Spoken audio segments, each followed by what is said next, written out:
നമസ്കാരം, ജന്മഭൂമിയിലേക്ക് സ്വാഗതം. കേരള ഗവർണർ ആരിഫ് മുഹമ്മദ് ഖാൻ അയോധ്യയിലെത്തി രാമക്ഷേത്രത്തിൽ ദർശനം നടത്തി. ഇന്നലെയായിരുന്നു ഗവർണർ ക്ഷേത്ര ദർശനം നടത്തിയത്. ക്ഷേത്ര ദർശനം നടത്തിയതിന്റെ വീഡിയോ അടക്കം ആരിഫ് മുഹമ്മദ് ഖാൻ ഔദ്യോഗിക എക്സ് അക്കൗണ്ടിലൂടെയാണ് പുറത്തുവിട്ടത്. ജനുവരിയിൽ ഞാൻ 2 തവണ അയോധ്യയിലെത്തിയിരുന്നു. മുൻപും നിരവധി തവണ ഇവിടേക്ക് വന്നിട്ടുണ്ട്. അന്നും ഇന്നും ഒരേ വികാരം തന്നെയാണ്.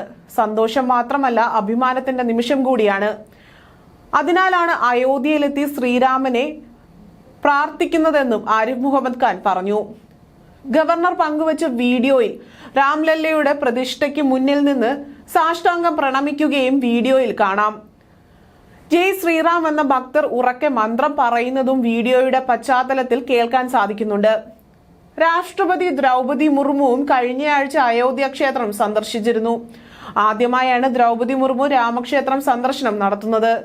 രാമക്ഷേത്രം സന്ദർശിക്കുന്നതിന് മുൻപ് രാഷ്ട്രപതി ഹനുമാൻ ഗർഹി ക്ഷേത്രത്തിലെത്തിയിരുന്നു. തുടർന്ന് സരസു തീരത്തെ ആരതിയിലും പങ്കെടുത്തു.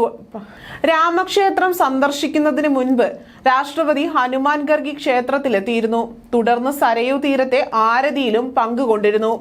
ഉത്തർപ്രദേശ് ഗവർണർ ആനന്ദിബെൻ പട്ടേൽ ആണ് അയോധ്യയിലെ മഹർഷി വാത്മീകി അന്താരാഷ്ട്ര വിമാനത്താവളത്തിലെത്തിയ രാഷ്ട്രപതിയെ സ്വീകരിച്ചത്.